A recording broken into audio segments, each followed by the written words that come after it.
coming to you from downtown Rochester. Oh no, my computer machine says they're having trouble streaming to YouTube. This may be an issue on YouTube's end. We'll get your shit straight, YouTube. Sorry, you had to see that. So, we are joined today by an author, Dwayne Epstein, who, among other books, wrote a book about Lee Marvin. So, let's bring him on. Hi. I have to tell you, your sound Dwayne, how you doing? I'm doing well, thank you. How are you? I'm doing great, thanks. Did you say the sound was a little screwy? It's like going in and out, and maybe it might just be a time delay or something, because I can hear what you're saying. It's just not in sync with your mouth. I don't know. Oh, okay, yeah. I took a class on dubbing. I was going to do kung fu movies, and sometimes that comes over. No, for some reason, the stream is kind of goofy when it starts, and then it catches up. And now it has. Hopefully it gets better. It's All cool. right, perfect. Good now. Yep. So, Dwayne, why don't you introduce yourself? Hi, out there in streaming land. My name is Dwayne Epstein. I'm the author of Lee Marvin, Point Blank, which is still very much in print, even though it came out in 2013. First in hardcover, and then a year or two later in trade paperback, which in 2014 made the New York Times bestsellers list at number 4. As well as won several publishing awards at the time of its publication. And I spent nearly 20 years researching it, got a lot of major exclusives, and it's been wonderful. It was a chore, but it was a labor of love, as they say. Perfect. Man, first day with my new hands. Holy shit. It's the last time I do mitten. I wear mittens when I do this, Dwayne. Okay. So was Point Blank your first book? It was my first book as an author who actually gets royalties. In the past, Okay.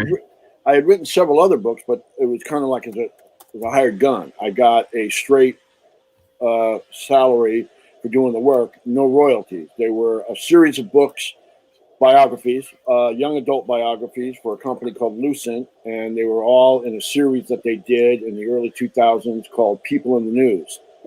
And it taught me a lot, even though, it's a deceptive term to say young adult, meaning making it sound as if you're writing something easy for younger people, and that's not the case at all. Especially when you're dealing with some complicated issues with the people you're writing about. Like I wrote a book about Nancy Pelosi, and in writing about Nancy Pelosi, I had to explain the way Congress works and when it works. And right. That ain't easy, friends. Believe me. No, it's not. And especially, to your point, when you're writing for a younger audience, it may seem easier because they don't, maybe know as much, but when you're talking about something like Congress, that is exceptionally harder to explain to someone who doesn't understand, kind of the basic tenets. Right. And it's not just the after school special of how a bill becomes a law. I'm just a bill and I'm sitting here on Capitol Hill. There's a whole lot more to it than that. There's the way the different committees work, the way and the ranking of which she worked her way up, Nancy Pelosi, the ranking of major positions within Congress, from minority whip to majority whip, and what those the work in doing that, what that entails, until she finally made history. Each position she held, by the way, she was the first female to do so, until she eventually and once again became the Speaker of the House. And what that entails, and it's involved. Yeah, I can imagine. No, and to your point, I can imagine that is exceedingly difficult. So what other books of that style have you written? And actually, before we go there, you're on the West Coast, right? Yes, sir, I am. In California? Indeed. Good old Southern Yeah. California, How where the close debris are meets you? the sea. And how close are Well, you to the fires? I'm not that close to the fires, but it's not that far either. The smoke and ash is definitely in the air. My car looks terrible, and Uh-oh. my girlfriend wanted to take it to the car wash, and I said, "Why?" And the next day, it's going to look the same. Might as well wait a little longer until the fires are more contained. But other than Yeah. that, we're okay. Okay. Yeah. I'm in Rochester, New York, as you know, and Right. we have had really hazy weather for the last couple days, and it is actually from the smoke from the wildfires. That's what I've heard, which is amazing if you think about how far that is. I mean, It, 3,000 it miles. yeah, it really is. So, well, I'm glad you're safe out there and all of that. So, what are some of those other books that would you call that ghostwriting or just kind of Oh, no. unattributed? No, it's not ghostwriting at all. It's I have my own byline on it, my own name, and what it is I wasn't required to interview the subjects. What I had to do was I had to research the lives of the individuals and uh, have like 2 or 3 bibliographies in each book. So the Hmm. reader can, oftentimes they were assigned reading in the classrooms. The books were sold directly to schools and libraries.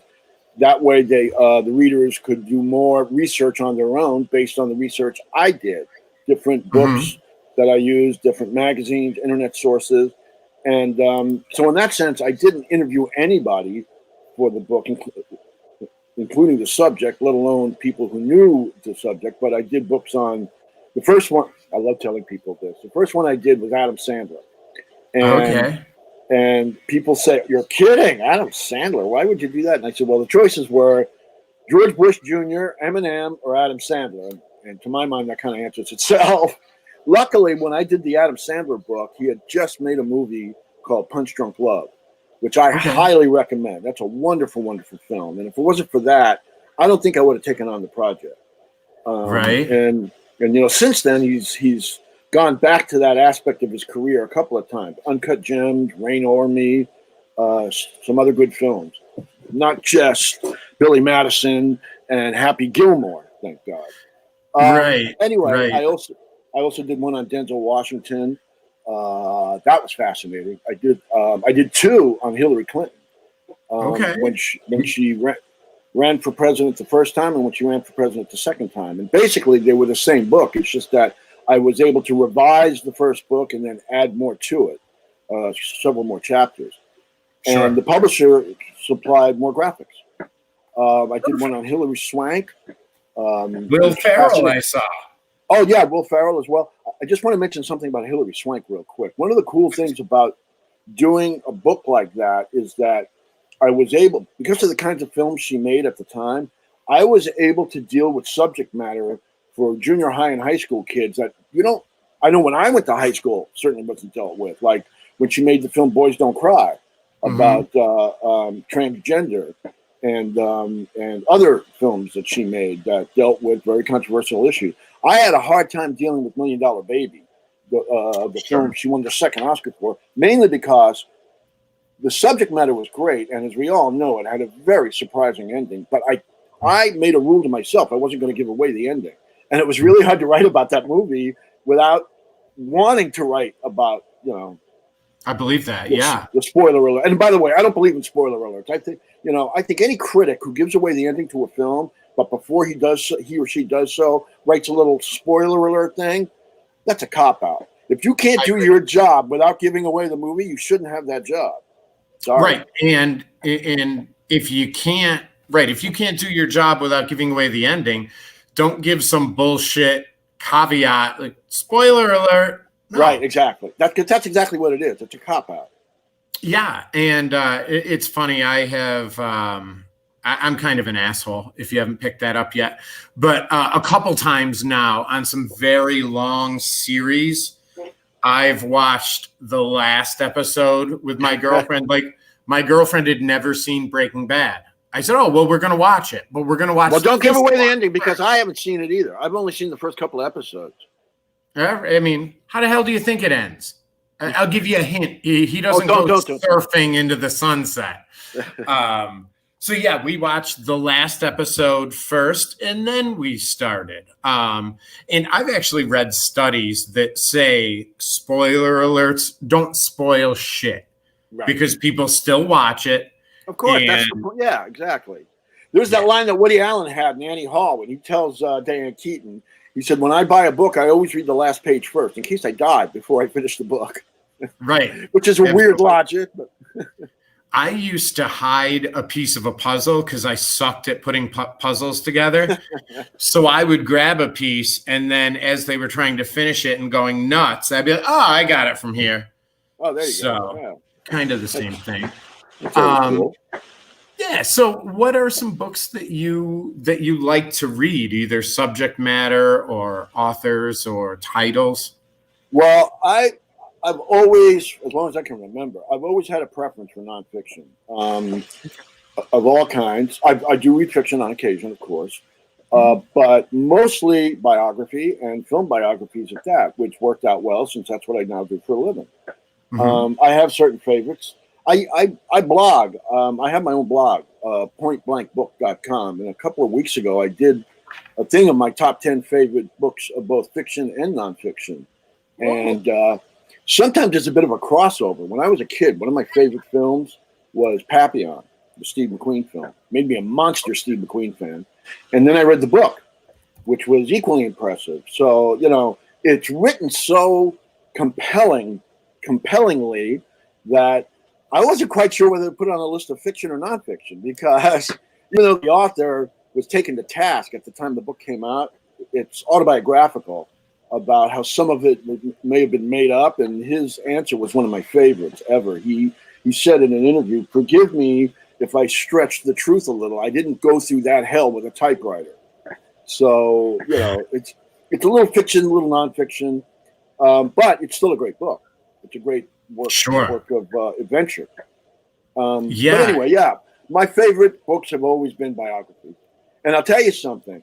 It helped immensely in writing the Lee Marvin book, because in reading so many of them, and I don't even know if it counts at this point, but I've learned that there are certain things I like in a biography, especially those about film actors and actresses, and certain things I can't stand. And one of the things I personally can't stand, and I think authors do this too much, researchers, historians, is I don't care how much money a movie made. I don't care how much money the actor got for the role, what his percentage was. I don't watch a movie that enthralls me and figure, how much you got paid for that? I mean, there are some people that do, and that's fine. That's of course their choice. Mm-hmm. I don't. It doesn't matter to me. The only time when I was working on the Lee Marvin book, the only time that became something I wanted to deal with was when he got his first $1 million paycheck, because that meant something. That meant he was no longer a supporting player, and he was no longer just one of the other actors. He became a superstar by getting $1 million, and that was for Paint Your Wagon, believe it or not. Anyway, that's another aspect of it. I agree with you. I'm sorry, I agree with you. Unless it's like a groundbreaking salary, the first time he earned this, or the first actor to earn X per movie, right. I agree with you. Other than that, who gives a shit? And I've read very, very talented writers who write books about what the percentage points mean, and how much that movie made, and what and what the opening box office was. And once I see that, I'll either skip paragraphs or skip pages. I have a friend who's an author, a great historian, a guy named Bill Crone, who wrote several great books about Alfred Hitchcock. And he had a term for what it is I like about a film biography, which is pulling, how did the rabbit get out of the hat? If there's a scene in a movie that really impresses me, I want to know how that was done, especially from the actor's point of view. We all know great directors, and film is a collaborative art. And as several film directors have told me that I was lucky enough to interview for the Lee Marvin book, including Stanley Kramer and Edward Dmytryk and a few others, the thing about making a movie, the director has to sign off on everything. There's, and any given aspect of a film can change the outcome of it, either for better or for worse, of course, but sometimes not to the point where it sinks the film completely. But You know, the editing, the costumes, the music. I'm a big lover of original film scores. Sure. You name it, but they all are signed off on by the director. Now, I don't necessarily adhere to the logic that the director is the author of the film, the auteur theory, because it's too collaborative. It's more like he's the conductor, because you have all these different aspects like an orchestra, and he brings them along to a final product. And with that in mind, I was fascinated to discover Lee Marvin, to bring it back to that, Lee Marvin's input on a given film. One of my favorite stories about that was there were certain actors that were just made for film more than any other medium, say TV or theater, or radio, what have you. Although he did all three, he did all of them because of that, that great voice and his talent and his presence. He was really good at removing dialogue in a given scene and just expressing it with either his gestures or his face. And the late, great Woody Strode, whom he worked with several times and was a very good friend of his, told me that when they made the movie The Professionals, there were pages of dialogue in which Marvin gives transitional information to the other characters, where he says, okay, we're going to go up on that mountain and we're going to aim for this and we're going to do that when the bad guys come in. Marvin read it, just shook his head and told the director, Richard, who also wrote it, Richard Brooks, he told him, I'm not going to need to do all that. All I need to do is elbow Woody, point to the mountain, and then we go. And the audience can figure out the rest. And he was right. Sure. He was absolutely right. And it made the movie that much better because the name of the movie is The Professionals. And that's what he proved himself to be in the character. He's a mercenary. And he pulls it off. He did it also as well in The Big Red One, the Sam Fuller movie, one of his last films, where he gives instructions to his underlings, these young riflemen. And you just see him do it with gestures where he's like, and you see what happens when he does that. It's brilliant. Absolutely. And also, too, it's very, very very military-esque. And Lee Marvin was a veteran of World War II. He was in the Marines in the Pacific. Right. So, you don't talk when you don't have to. I mean, if a gesture... can't, because you're going to give away your position to the enemy. Exactly.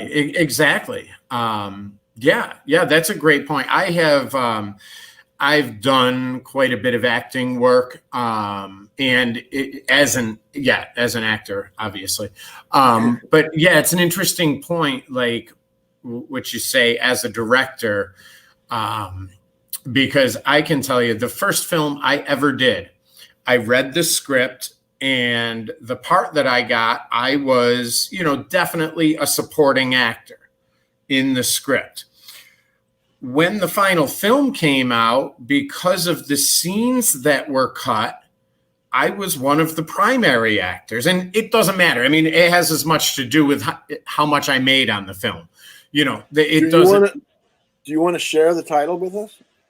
It was called Bosworth. Okay. And it's on Vimeo. It was a student film for RIT. It was. I think I read that on your bio. Yeah, that's right. I should check that out. You may have. Yeah, it was his senior thesis film, and it was such an eye-opening experience. I bet. But just the scenes that were cut for whatever reason, time, whatever, it changed. It really changed a good chunk of the movie. So and. To this day, when I finish filming, my friends or whomever will be like, how's the film going to be? I don't have a clue. I don't know. They'll have, hey, Jamie, I want you to do this scene like you're so pissed off, you're ready to run through the wall. Okay. Same scene an hour later. All right, Jamie, I want you to do this like the only thing keeping you from falling asleep right now is the fact you're standing up. Right. Okay. And I don't know what they're going to take. The one aspect of film that's not like any other medium at all is in the editing.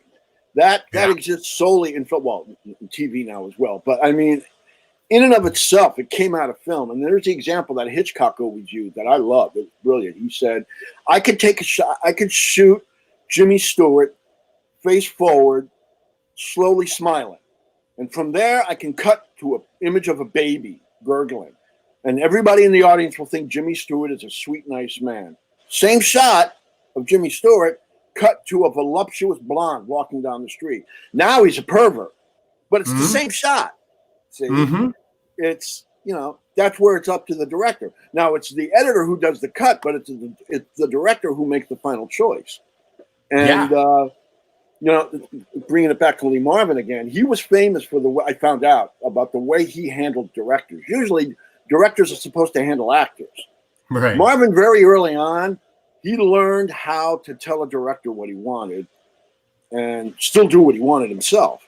There's that story several people told me about. He worked with Jack Webb several times, both on the TV show Dragnet and in the movie Pete Kelly's Blues. And Jack Webb had a style. Okay, I like Jack Webb. I thought he was both fun to watch and hilarious, and also I love the subject matter of the handful of films that he made. And Pete Kelly's Blues, it was about basically the birth of jazz in the 1920s. And he had this thing, Jack Webb, of wanting people to talk on camera like he did, that ping pong, pitter patter, machine gun type dialogue, like he did on Dragnet.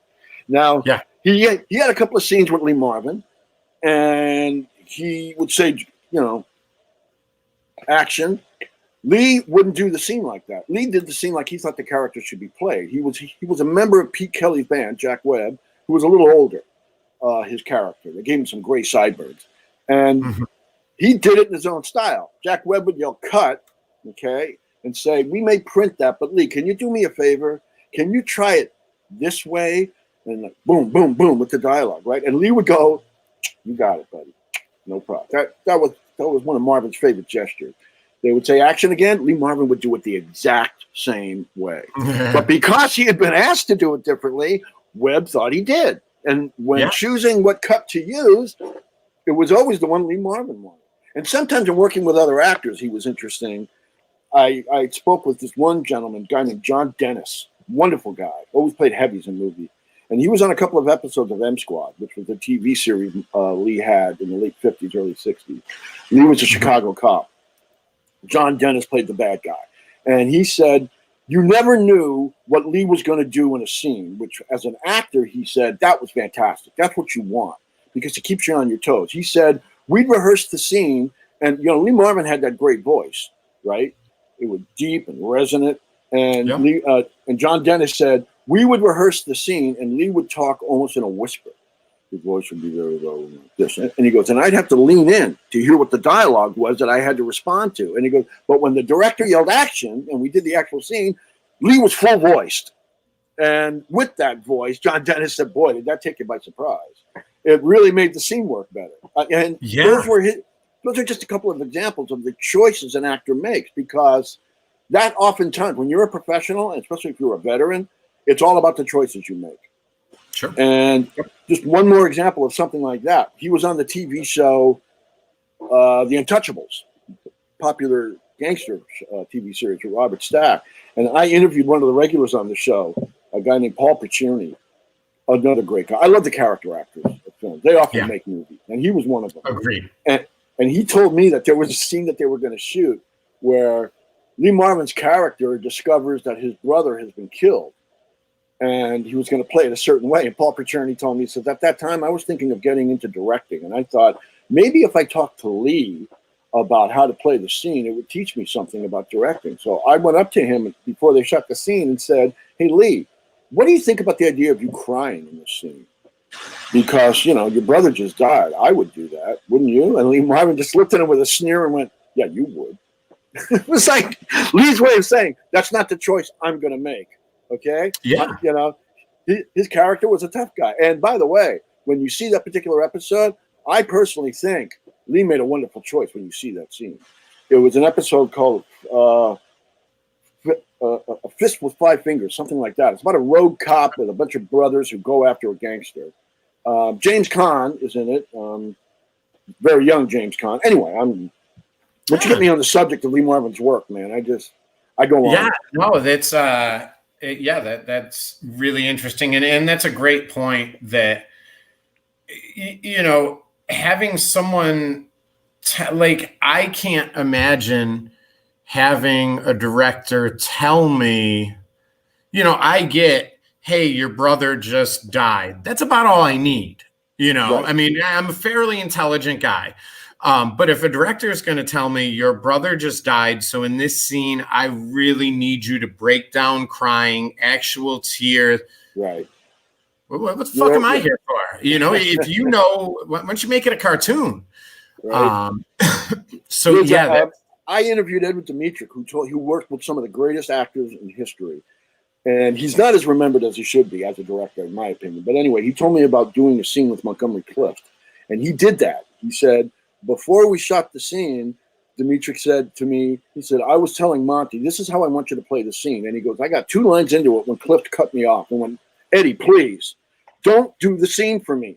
I'm the actor. Let me do the scene, and you tell me whether you like it or not. But don't do the scene. Right. A good actor will do that if he needs that much help. Yep. Another great example: a TV show Lee Marvin did where he played a professional comedian. No, it was a comedic episode of an anthology show directed by a gentleman named Les Martinson, whom I interviewed. He told me a great story. He said the great thing about somebody like Lee Marvin was he had a built-in thermostat when it came to comedy, and I loved the metaphor that he knew what was funny. He knew what would work as a comic actor. And he goes, and if you don't have that thermostat, that's when you have to go to work as a director. That's when you have to show them how to do stuff and what's funny and what's not. And he goes, I never had to do that with Lee. Lee he had a natural ability, some call it comic timing, whatever you want to call it. But referring to it as a thermostat, I thought was a great analogy that worked. It really is because there is, just like, there's no such thing as me saying, well, Dwayne, is it hot there? And you say, yes, it is officially hot here. No, right. There's no such thing. Well, was it funny? Yeah. And not only that. And when it comes to something like that, you asking me and me answering, it works the same in acting as it does in writing or any other creative endeavor. One of the golden rules is show, don't tell. Yeah. You ask me if it's hot, and I can say, yes, it's hot. You ask me if it's hot, and I'm bathed in sweat, I don't have to answer you. It's shown right there. And that goes back to what I said about Lee Marvin and gesturing. He didn't have to say what the content of the character or the scene or the theme was. He showed it. Yeah. He showed it in the way he played it. Yeah. Another interesting thing you said that it made me think of, there was one scene that I was doing where the director, bless his heart, was trying to tell me what he wanted, and I didn't get it because I know what I'm doing, but I don't know what it looks like. And one of the director of photography was there, and he stepped in. He's like, if you don't mind, he's like, Jamie, do you? No, please, fucking help me out. Let's all get out of here. Right. He's like, we're supposed to be seeing 3 stages of you. I see the part where you're alive. I see the part where you're dead. I don't see anything in the middle. Fuck. Thank you. That's an interesting way to say it. I like that. And I could have hugged the guy because I knew exactly what he meant, and he was exactly right. And I said, all right, let's shoot it again. I got it. That's all I need. Cool. Whatever can create the spark. That's what the director has to do. Right. And it's more about, I'm sorry, it's more about understanding. It's not, if you say to me, well, Jamie, you know what? I really suck at Excel spreadsheets. And I say, oh, well, that's cool, Dwayne. Watch me do one. There. Now you know how to do it, right? No, I just watched you do it. That didn't teach me a thing. It depends on what it is you need to learn. Sometimes that works. Most times it doesn't, though. My favorite example, the guy who directed the movie that Lee Marvin won the Oscar for. By the way, as far as acting goes, it's extremely rare to win an Academy Award for a comedy performance. And Lee gave a comedy performance in that, and a dual role, playing 2 different characters. And the director of that movie, Elliot Silverstein, gave me a wonderful example. I don't know if you've ever seen the movie or not, but there's a scene early on. In fact, it's Lee Marvin's first scene in the film where he explains what it's like to be a gunslinger. And it's this long, drawn-out monologue. And during the monologue, you watch him get drunk because somebody gives him a bottle. And little by little, he gets, I mean, and the dialogue is wonderful. And by the end of it, he is completely soused, and he just throws his arms up and goes, "Miss Ballou, I am here." But, you know, he's drunk, and he plays it large. Now, the director, Elliot Silverstein, told me that was Lee Marvin's first scene. And everybody was there, the entire cast, the crew, a very nervous executive producer who wanted to fire Lee. They did the scene several times. And Elliot Silverstein told me that every time we did it 7 times, 7 different takes with all that dialogue on every take. He said, I was getting more and more nervous. And every time I go up and tell Lee something, he would go, "Got it." They do it again. It still wasn't where Elliot wanted. He would have to walk back to the director's chair behind the camera, and the producer was right over his shoulder. And the producer was ready to pull the plug. And he said, but then when it came to the 8th take, Elliot Silverstein said, I walked up to Lee Marvin and told him, listen, I know you can do comedy, and this is funny stuff. Try something else. Try playing it as tragedy. And Lee said, what do you mean? And he said, Elliot Silverstein had directed several episodes of the TV show Naked City. Great, gritty New York-based show from the 60s. He said, think of it as being a character on the Naked City, a loser who does something desperate and then gets caught by, or has to be chased by the cops and eventually caught.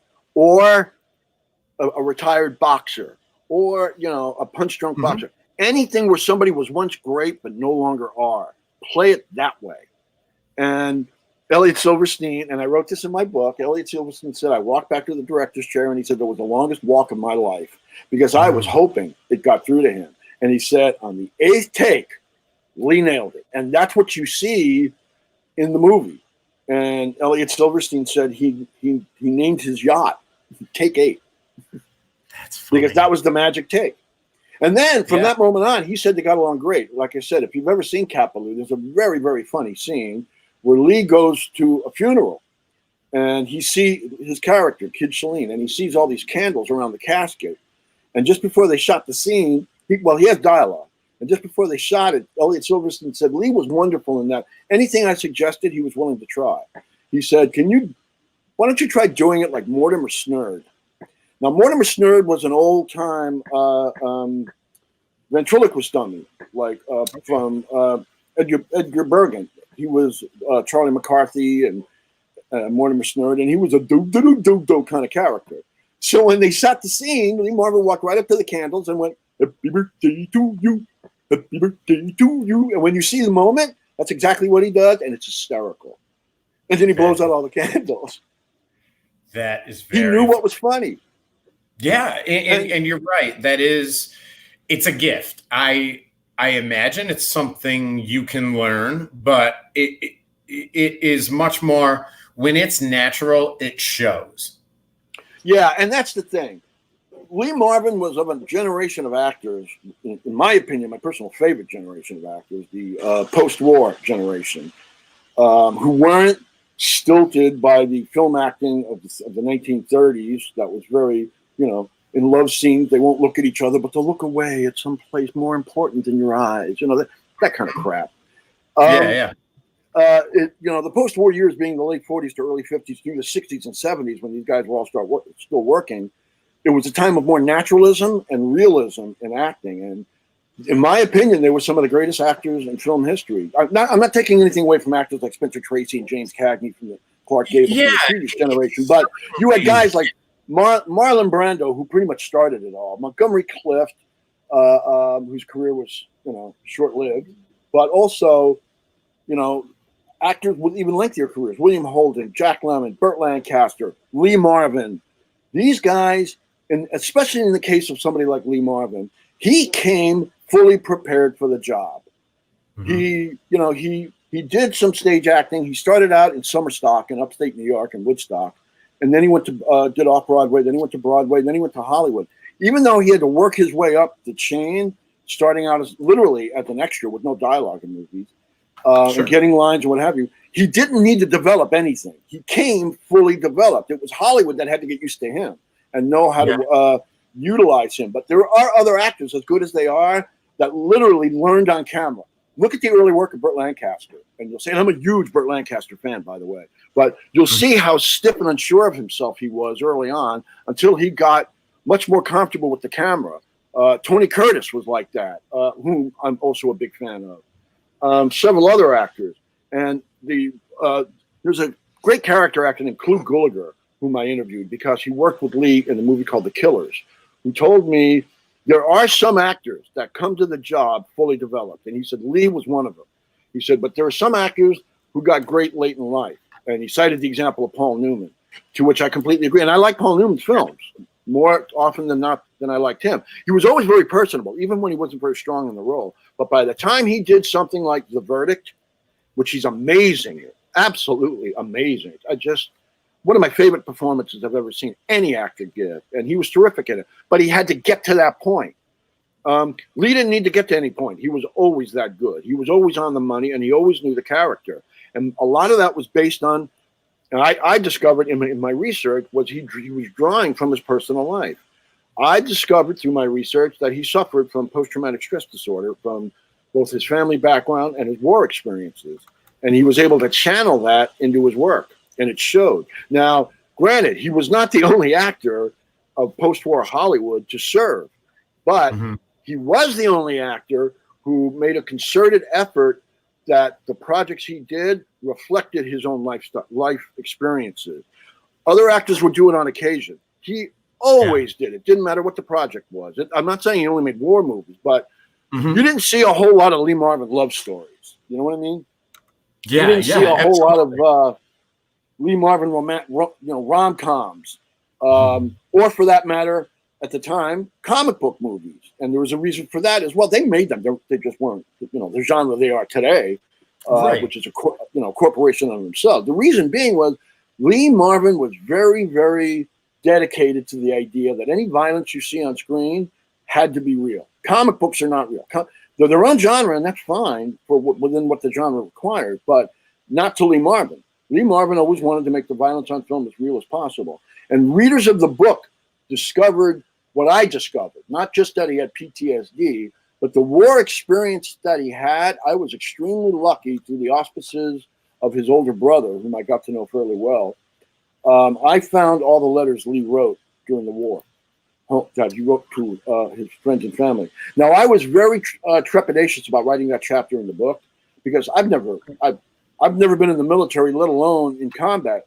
So, and bad war writing is obvious to me, really, really obvious. And I'm not Ernie Pyle. I'm not Ernest Hemingway. I can't do that kind of writing. But luckily, and I put that chapter off, but luckily, when I was doing the research and I put those letters in chronological order, not easy to do and decipher them because he wasn't the greatest speller and had penmanship in the world. And sometimes they were in, war scenarios. But when I put them together, I realized he wrote them every day.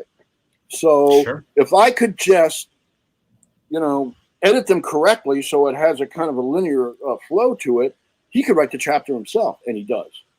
And that's what readers will discover, that Lee Marvin's experiences in the war are in his own words in the book. Yeah, and that's funny, because I heard you say a couple of things that reminded me of it, but a lot of the film stuff and really a lot of the life stuff, it sounds like, comes from stage acting.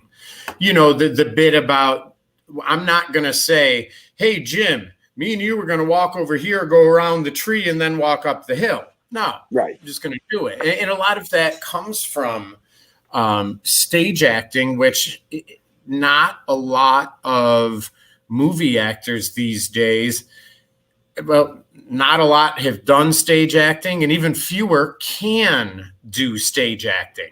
I am in complete agreement with you. And let me tell you something. I don't think it's a matter of being obvious in what you say or do, being a stage actor. I find it to be more a matter of what they used to call trotting the boards, just getting the experience under your feet. And stage acting is different than film. I'm not an actor, but I know just from research, stage acting is different than film acting. You have to be present. You have to be in the moment, and the audience has to be focused like a laser beam on you, and you have to earn and gain that focus. And people I interviewed before Lee Marvin even became an actor always said, when I love the one phrase an old friend of his used from his days in Woodstock, just before he became an actor. When Lee entered a room, you damn well noticed him. And that has a lot to do with stage presence. And that can be taught to a certain extent, but and also the majority of that has to be inborn. You just have to have it. And one of the criticisms I have of most contemporary films, I'm not one of those guys, because I wrote the book, I get a lot of people contacting me about how they were Lee Marvin fans. They are Lee Marvin fans, and he was a man's man, and not like these punk kids or little boys who try to pass themselves off as men now. I don't care about that. To me, it's not a matter of how macho you are. It's a matter of how believable you are and how much training as an actor you have. Because Marvin was trained, and believe it or not, one of his contemporaries, Charles Bronson, was a trained actor.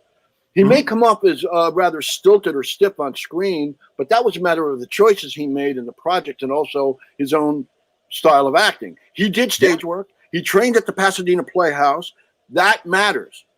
He wasn't somebody, which seems to be the way of the world now, when you have contemporary action stars like, what's that British guy's name? Jason Statham and some others. Oh, yeah. They start out as martial art experts or professional wrestlers or, this, that, or the other. That's not, stage training. That might be some form of stage training, like being a Shakespearean actor and learning how to fence because the part requires it, which, by the way, Lee did. Knowing how to juggle. Right. Yeah, exactly. But that's all, side stuff. The actual art of acting, now some people wouldn't even call it an art. They would call it a craft. I personally think it is an art. That aside, but it requires learning. It requires experience. Lee Marvin had that. The entire generation that I spoke of, even somebody like Tony Curtis, who got training when he was signed under contract at Universal Studios, got training to a certain extent. They weren't just, hey, this guy is a famous martial artist, let's put him in a movie. It's not the same. Yeah, absolutely. And I don't, like I said, I don't care if somebody looks like a baby boy.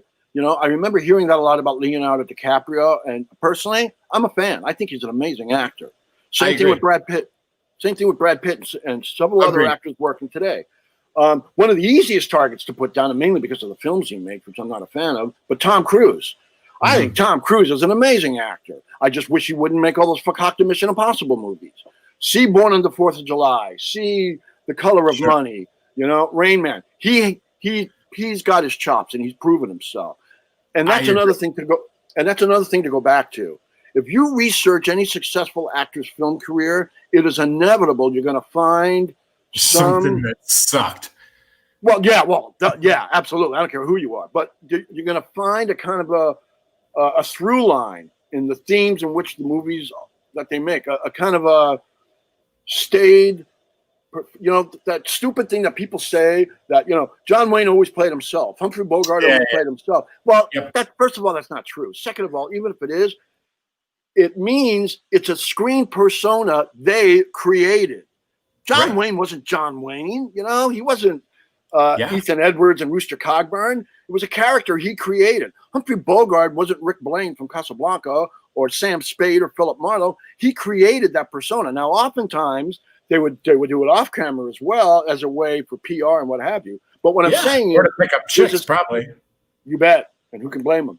But what I'm saying is, if you've got a lengthy, worthy career, you're going to have certain persona aspects to that career that come through. And the better the actor, the stronger that persona is. In the case of Lee Marvin, it was based on the choices he made as an actor. And he often did action-oriented or military-oriented for crime films as well. Yeah. Goes back to what I said about the post-war actor. He was not the only actor to see duty. Probably the single most decorated soldier of World War II was also an actor, Audie Murphy. Audie Murphy's choices, his first film was autobiographical. He played himself. It was based on the book he wrote, To Hell and Back. Then he did Red Badge of Courage for John Huston.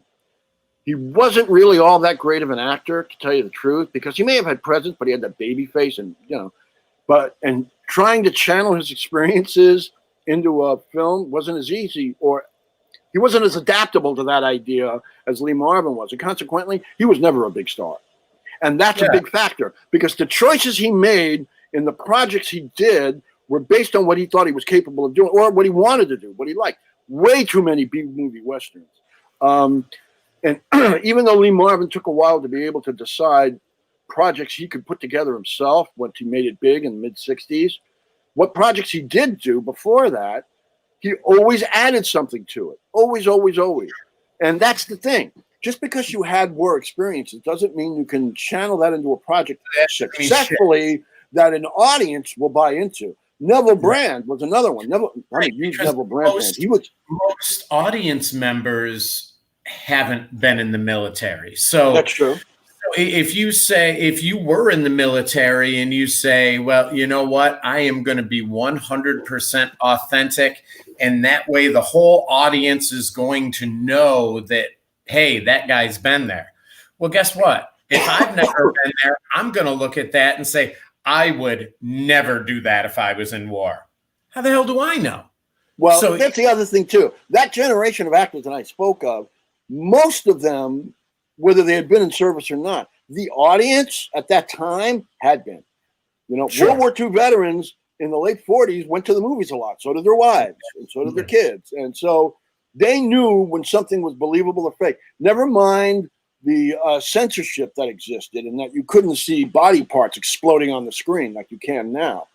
Mm-hmm. And whether or not that's good or bad, that's open to debate, and that's fine. But that aside, because that wasn't acceptable, look how much, you know, the term film noir is extremely popular nowadays. That came out of the war. That was a result of the war. The filmmakers that came back after World War II couldn't make light, fluffy movies like they used to. I mean, those movies were still being made for a certain sector of the audience. But after World War II, that's when Jimmy Stewart made all these psychologically disturbing westerns. John Wayne did Red River and The Searchers. Even the same personas were getting darker and less right. The happy, fluffy movies were almost seen as satires. Exactly. Or fake and phony by that time. Absolutely. But yeah, one of the things you said about the difference between acting on stage and screen, to me, when I'm on stage or when anybody's on stage, nobody is telling the audience who to look at. So I was in exactly. I was in Judgment at Nuremberg, and I was one of the judges, and I had very few lines. But guess what? I was on stage the whole damn play. And, you know, basically. And, you know, if it was a movie, I wouldn't have been on screen. Right. It's the director's choice. Play, I am right there. So I need to be as in the moment as anybody on stage, and maybe more so. Where in a film, there have been plenty of times where, you know, I'll have a bit of a monologue and it's just me and another person on the screen. And they'll say, all right, Jamie, you're not in this shot. So if you can grab the script and read it so that we can make sure that we get every line exactly and we're getting his reactions. So yeah, definitely night and day, but they are related. Absolutely, they are. Just real quick, one of my favorite examples or anecdotes, I love collecting stories like this, was the one that James Garner used. James Garner's first professional job was being a judge in the play, The King Mutiny Court Martial. And he had no lines at all. But he said, and the character of Barney Greenwald, the character Jose Ferrar played in the movie, the defense lawyer, he said, James Garner said, I learned more about acting just by watching the back of Henry Fonda's head than any film school could ever teach me. He said he knew how to present himself to the audience in which they would be focused on him, whether he was speaking or not. And he said, I learned that just from watching the back of Fonda's head. And to bring it back to Lee Marvin again, real quick, the only time Lee Marvin made it to Broadway was in the stage version of the play, the book, Billy Budd, the Herman Melville novel. Yeah. Great story, by the way. He was in the end of the play, and he only had one or two lines of dialogue, lines that he would repeat because he was a Marine in Her Majesty's service of the 1700s. And he just said, yes, sir, and no, sir. And as Lee Marvin's brother, Robert, told me, didn't matter what part of the theater you were at. You could be all the way in the back. When Lee had a line, you heard him. And as somebody else who saw the play said to me, you know, he could have faked it. He could have just walked through it. He didn't. Whenever Lee was on stage, he stood at attention like a real Marine. And you knew he had that training because of the way he did it. Yeah. And he didn't just wait until he had a line of dialogue or wait until the attention was on him because he was on stage in a given scene of motion or, the blocking, whatever. He was always in character. And if somebody decided to look at him, they saw a Marine. Yeah, absolutely. And that is another huge thing. And it's something that pisses me right off when I go see a play. One of my huge pet peeves is taking the curtain call not in character. Good point. If two people are, mortal enemies through the whole play and then they come out arm in arm for the curtain call, no, I'm over. I just give me that moment. You made me spend 2.5 hours in willing, suspension of disbelief. Give me 5 minutes before I leave. But one of the things you mentioned about an hour and a half ago, no, I'm kidding. You had said that you were interested in those scenes that were, that either the way that they came out, you knew they were difficult or challenging to make. And I was wondering if you have some favorites or, just examples. Well, I'll tell you, I don't know necessarily if they're difficult to make per se, so much as what fascinates me is when it gets to me emotionally. Either, I have no problem watching a movie and crying my eyes out. Oh, yeah. If it works and it gets to me. I mean, there are some movies that, will get me every single time, no matter how many times I watch it. Do you ever see the movie Bang the Drum Slowly? Robert De Niro? Yes. Early in his career? Man, yep. I cannot watch that movie without crying. And as one of the characters, there's a thing about watching a movie that makes you tear up, in that there is such a thing as a good cry. And that movie has it. One of the characters even says it towards the end of the film when they're talking about what has transpired. And they said, it's kind of sad, makes you want to cry. And another character says, yeah, it's sad, makes me want to laugh. And, it's just... It's a good feeling because you're in touch with your emotions and you're human. And De Niro is heartbreaking in it. He is a West Side Story. Yeah, the ending of West Side Story, which is a musical, and as my girlfriend says about me, I know way too much about musical for a heterosexual, but it's my favorite. I love it. I don't know why they would want to remake it, but that's another story. And as far as Lee Marvin goes, he's had several, and it goes back to that thing before I had said that. He told Paul Pacerni he would never choose to cry in a scene. Goes back to another great quote. Richard Burton was famous for, as a great an actor as he was famous for not being able to cry on cue when he was asked to. And you can see it in the scene in Who's Afraid of Virginia Woolf when he breaks down and cries. It's not very believable. And he kind of fakes it, it seems to me. No, and it looks awful. If you can't do it, it looks terrible. Well, the thing is, there are several scenes.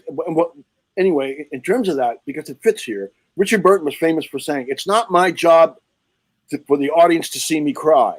It's my job to make the audience cry. And on that level, I happen to agree with him. And Lee Marvin did that on 2 occasions when the scene called for it that get me every time. In the movie Monty Walsh, which in my opinion is an underrated classic, and I think everybody should see, when he is lying at the foot of the bed of Jean Moreau, the character in the film. He doesn't cry. He doesn't have to. We do. And then towards the end of the Big Red One, there's a scene where he's carrying a refugee. They just liberated a concentration camp, and there's a refugee boy he's carrying around on his shoulders. And I don't know, man. It's even just thinking about it, I break up. It's impossible to watch that scene if you're human and not choke up, because he's brilliant, and he never says a word. Not one word of dialogue. You're just watching his face. He's incredible. Yeah, and that is, you're right. That might be the definition of a good scene or a good actor is that they don't have to laugh to make you laugh. Right. So, yeah, that's a great point. And then as we wrap up here, I found your top 10 lists of books. And you have one of my favorites on your fiction list, Gatsby.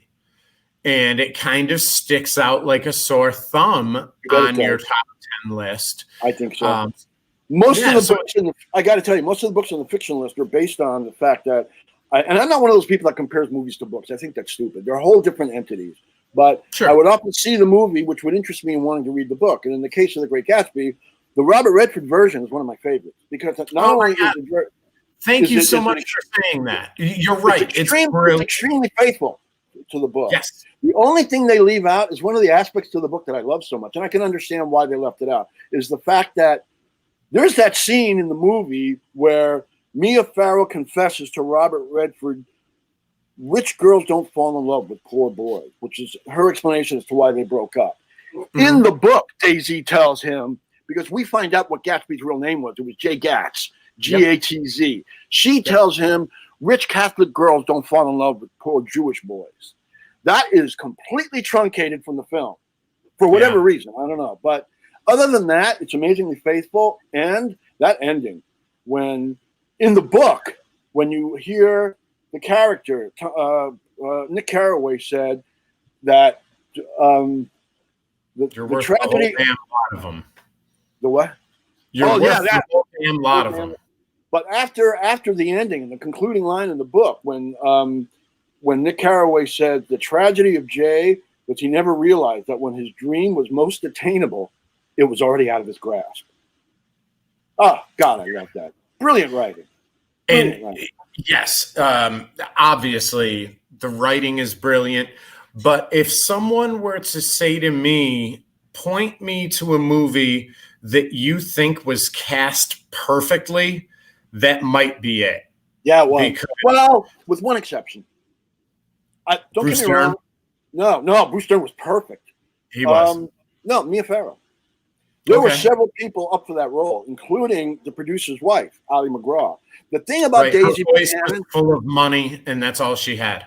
I thought her voice was great, but she was too fragile. There has to be something, whoever plays Daisy Buchanan, that makes you realize she's a woman who would haunt Jay Gatsby. He could never get her out of his system. And maybe there's somebody like Woody Allen or Frank Sinatra who was married to her, or Andre Previn, that might be true. But when I see Mia Farrow on screen, I don't get that haunting quality about her. There are other actresses who were. I know they had considered Natalie Wood at one point. She would have been a better choice. It's not just a matter of having. I'm sorry? I agree with you. I had never thought of it like that because her voice is full of money. Her voice is spot on in that film. But you're right. That's not someone that, a rich young guy who, or not rich. Wasn't rich. Yeah. Whatever. Right. When he moved away, he wasn't rich. Whatever the case may be. That's not someone that, to me, a young guy builds his whole life around getting back in. No offense to her. She's wonderful. And that. That quality was missing from her.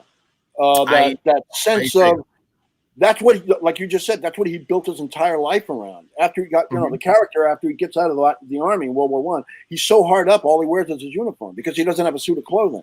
And he decides if he wants to get her back, he needs money. So he becomes a bootlegger, although it's kept secret. We're giving away the whole movie here. Right. I am. Right. But it completely makes sense. And she had to have. He pulls it off more than she does. That scene when he first sees her again, when Nick Carraway arranges the luncheon, the look on Redford's face, boy, when he sees her, it's amazing. Yeah, I agree. And there are a lot of moments like that in that film. Yep. And, again, we wrap up soon, but Sam Waterston, I don't know that there could have been a better choice for that role. I think Bruce Stern was wonderful too, because that character, Tom Buchanan, he's an educated man, he's a smart man, but he's a racist bigot. And he justifies his racism with his IQ. And Bruce Stern played that brilliantly. That came across. And Cross-Eyed Myrtle was fantastic. That's how I think of her. Yeah, really. No, I'm glad you said that, because when I talk to people that don't like that version of the film, I'm always curious. What didn't you like about it? Especially people that like the book. Yeah. Well, I don't like Robert Redford. Oh, have you seen the movie though? I Right. get that you don't. I get why wardrobe people don't like it. You can't lay in the I grass with don't. those pants. I don't, because the wardrobe and the costume in that movie is absolutely perfect. The white pants lying on the grass. You Right. can't do that. Wardrobe people would go nuts. But other than that, no, I agree. And that was Francis Ford Coppola, I believe, worked on the Co-wrote, screenplay. co-wrote Yeah. it. Yep. Yeah. And awesome. Well, Dwayne, it was a real pleasure. And yeah, I was happy to see that on your list. I think that I'm fairly well read. And a lot of the war type stuff, I haven't read a lot of, I'll be honest. But One of my Gatsby, favorites, and I highly recommend it, is a book called Dog Soldiers. That's on my list, by Robert Stone. It's not a war novel. It's about a character who was in the war, a Vietnam veteran. Highly recommend. Also a great movie called Who'll Stop the Rain. That was the basis for it. Like I said, I saw the movie and then I read the book. And it's also very faithful. Great stuff. And for cool. your viewers, make sure to get Lee Marvin, Point Blank by Dwayne Epstein. Still available on Amazon and other venues. By the way, are bookstores open anymore? I don't even know. Some of them are, but I am actually, Dwayne, I kind of collect and sell rare books. And I happened to look up on Abe, which is a bookseller website. ABE, yeah. Yeah, the most expensive Lee Marvin Point Blank book is $35. And that's a used first edition. And Dwayne, I don't want to put you on the spot, but there is not a signed first edition for sale on the site. For shame. That's what I'm saying. I did many book signings. By the way, I saw on Amazon, and I love when people do this. I saw on Amazon there are a couple of copies of my book signed, and they're listed as collector's edition. And some schmuck is selling it for like $150. It's like my autograph is, exactly. Trying. It's been on there for a while. My autograph is not worth that much money. I'm not dead. I'm not that famous, you know. But right. And I know when people are at book signings and they come up to me and they go, "Will you sign this?" And for my mother, from my sister, from my really, thank you for buying 4 copies. But is this really for your family, or are you going to resell it? So I don't. You know, who the hell do you think I am? Too? I'm not Kurt Vonnegut, so sorry to put your bubble.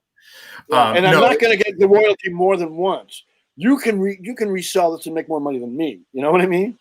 Yeah, when I buy a book, you know, because there's some stores that'll look it up to price it. It'll be like, well, you know, there's 4 copies for sale for $60, so I'm gonna have to price this at $50. What? No, it's for sale, shithead. It hasn't sold because it's listed for too much money. I drive a 2016 Jetta. If I put it for sale for $40,000, is that going to change the market on Jettas? I don't think so. Yeah, people try to make their own market often, especially when it comes to used books. They try to create the value when it's really not up to them. It's a market based on what the buyer wants. If they want to pay $10, fine. If they want to pay $1,000, fine too. But that's up to them. Right. They keep trying to price it the way they want to price it. It doesn't work that way. I've discovered anyway. No, I think you're right. Well, Dwayne, thank you very much. Pointblankbook.com. You can catch up on the blogs, what's new with Dwayne, and definitely buy the book, Lee Marvin, Point Blank by Dwayne Epstein. Dwayne, it was a pleasure. Stay safe out there. Stay cool or warm, but not on fire. Right. And same to you. And and quit smoking. Yeah, I need to. Of course, not by choice, but with the air being the way it is. Well, that's why I like to have a filter in my mouth at all times, because you never know what else you're going to be breathing. Indeed. What's that line that Andrew Dice Clay had? Because I'm a smoker, unfortunately. But some sitcom he was on, when somebody came up to him when he was smoking a cigarette and said, "Do you know secondhand smoke is worse for me than it is for you?" And he just goes, "Then I made the right choice, didn't I?" It's true. I love that. Thanks so much, bud. Have a great day. Oh, thank you, sir. And you as well. It was a pleasure talking to you. Absolutely. I'll send you the link to my to Bosworth too, because it's a great movie. Yeah, I'd like to check it out. All right. Take care, bud. You too. All right. So that was Dwayne Epstein, author of Will Ferrell, and his most famous book, probably we're safe in saying, is the Lee Marvin Point Break. So Point Blank, Jesus Christ. So go out and buy it. Go to your library and get it. If you want to check it out, don't want to make that sort of investment. Although on abe.com, a used one you can get for $12. And if you are interested, the Will Ferrell book is available there for $4, first edition. So thank you very much, everyone, for joining. It was a pleasure as always. And I will be back on Friday with Denny from AAMP Broadcasting. And next Thursday night, the long-awaited return, well, not return, Jasmine Shojai. I'm sure I'm saying that wrong. Holy crap. She is a international model. She's in Australia. Been going back and forth with her and her manager for months now, trying to figure out the time difference and when we can do that. It will be next Thursday at 9 p.m. So I'll get something up online so we both remember. So thank you very much, guys, for checking us out, and we will see you soon. Bye.